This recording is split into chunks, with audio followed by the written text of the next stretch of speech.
तो दोस्तों share market में ओपन होने जा रहा है एक और आईपीओ हाईटेक इंजीनियर्स का आईपीओ। इस कंपनी की खासियत ये है कि ये 1100 से ज्यादा प्रोडक्ट यहाँ पर जो है ऐसे इंजीनियरिंग सेगमेंट में यहाँ पर बनाती है, अलग अलग सेक्टर में बनाती है और उसे सेल करती है। अलग अलग सेक्टर के अलग अलग इंजीनियरिंग इक्विपमेंट 1100 तरीके के इक्विपमेंट बनाने के कारण इस कंपनी पर किसी एक सेक्टर में गिरावट आने का असर जो है काफी कम देखने को मिलता है। आइए आज के वीडियो में जानते हैं कि हाईटेक इंजीनियरिंग का आईपीओ कैसा नजर आ रहा है, किस तरीके के बिजनेस में कंपनी काम करती है, कंपनी की फाइनेंशियल कंडीशन कैसी है, जीएमपी मार्केट अपडेट क्या कहता है और क्या इस आईपीओ में हमें पैसा लगाना चाहिए या नहीं।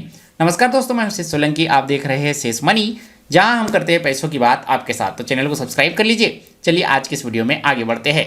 तो आज के इस वीडियो में हम जिस आईपीओ की बात कर रहे हैं, कंपनी का नाम है hi tech engineers limited.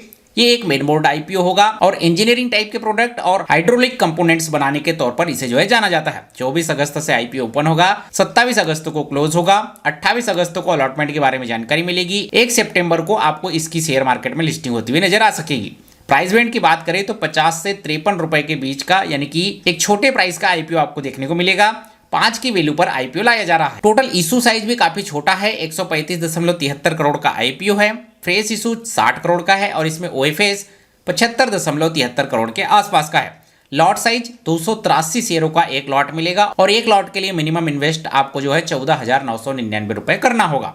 NSC BSc दोनों पर लिस्टिंग होगी और आईपीओ के अलॉटमेंट वगैरह की जानकारी बिग शेयर सर्विसेज पर आपको देखने को मिलेगी। तो ये तो हुई आईपीओ की बेसिक जानकारी कि कंपनी का आईपीओ कब आ रहा है। अब जान लेते हैं कि कंपनी किस तरीके के बिजनेस मॉडल पर काम करती है, कंपनी की फाइनेंशियल कंडीशन क्या है, ताकि हम इस डिसीजन पर पहुंच सके कि क्या हमें इस आईपीओ में पैसा लगाना चाहिए या नहीं। तो सबसे इंपॉर्टेंट कि कंपनी आखिर किस तरीके का बिजनेस करती है, क्या काम करती है। तो हाईटेक इंजीनियरिंग मुख्य रूप से हाइड्रोलिक फिटिंग्स और इंजीनियरिंग मेटल कंपोनेंट्स यहाँ पर जो है बनाती है, यानी कि हाइड्रोलिक से जुड़े कंपोनेंट्स और अदर इंजीनियरिंग कंपोनेंट्स ये कंपनी यहाँ पर बनाती है। कंपनी की प्रोडक्ट लिस्ट में 1100 से ज्यादा यहाँ पर जो है छोटे बड़े प्रोडक्ट है, जो कि अलग अलग फील्ड में यहाँ पर जो है काम आते हैं। इनकी 6 मैन्युफैक्चरिंग यूनिट है, जो कि 4 महाराष्ट्र में और 2 मध्य प्रदेश में है। इसके अलावा कंपनी 1978 से पर्टिकुलर इस बिजनेस में यहाँ पर जो है काम कर रही है, यानी कि काफी पुरानी और अनुभवी कंपनी नजर आ रही है। कंपनी की फाइनेंशियल कंडीशन की बात करें तो रेवेन्यू लगातार ग्रोथ देखने को मिल रहा है। टोटल एसेट्स में भी यहां पर जो है उछाल देखने को मिल रहा है और प्रॉफिट की बात करें तो प्रॉफिट में भी बढ़ोतरी देखने को मिल रही है। वर्तमान समय में जो आईपीओ का प्राइस यहां पर रखा गया है 50 से 53 रुपए, उस हिसाब से कंपनी का मार्केट कैप 502 करोड़ के आसपास का होगा, यानी कि आप इसे एक स्मॉल कैप या माइक्रो स्मॉल कैप कंपनी यहां पर जो है मान सकते हैं, यानी कि ज्यादा बड़ा लार्ज साइज की कंपनी नहीं है। अब कंपनी के कुछ पॉजिटिव और नेगेटिव्स यहां पर जो है जान लेते हैं। पॉजिटिव की बात करें तो लगभग 5 दशक का अनुभव, यानी कि 1978 से पर्टिकुलर इस बिजनेस में कंपनी काम कर रही है। 1100 से ज्यादा प्रोडक्ट कंपनी के पास है, जो कि अलग अलग सेक्टर से यहाँ पर आते हैं, जो कंपनी को डाइवर्सिफिकेशन में यहाँ पर मदद करते हैं, जिसमें automotive, agriculture, construction, hydraulic, engineering और इंडस्ट्रियल प्रोडक्ट इक्विपमेंट भी यहाँ पर कंपनी बनाती है। कई सारे प्रोडक्ट इनके इंटरनेशनली भी यहाँ पर जो है बेचे जाते हैं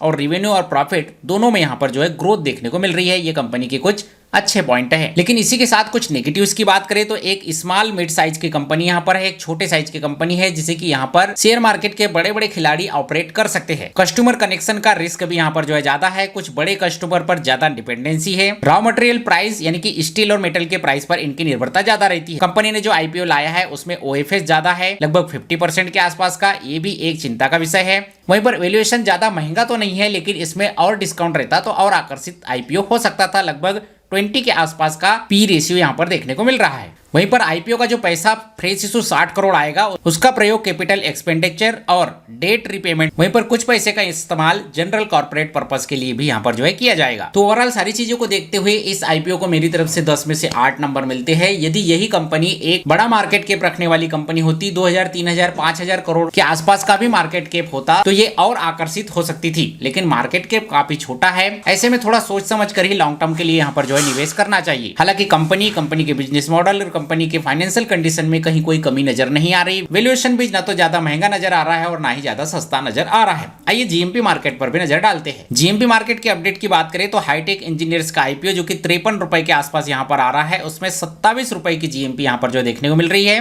यानी कि लगभग 50% का लिस्टिंग गेन देखने को मिल रहा है। तो लिस्टिंग गेन के हिसाब से जीएमपी मार्केट के हिसाब से डेफिनेटली यहाँ पर जो है पैसा बनता हुआ नजर आएगा। लेकिन लॉन्ग टर्म में भी ये आईपीओ आपको निराश तो नहीं करेगा। हाँ, एक छोटे साइज की कंपनी है, इसीलिए थोड़ा संदेह बना हुआ है। बाकी क्या आप इस आईपीओ में पैसा लगा रहे हैं नहीं, हमें जो कमेंट करके जरूर बताइएगा। वीडियो में दी गई जानकारी यदि आपको अच्छी लगी हो, वीडियो को लाइक शेयर, चैनल को सब्सक्राइब जरूर कीजिएगा। मिलते हैं आपसे अगले वीडियो में, तब तक के लिए जय हिंद, वंदे मातरम।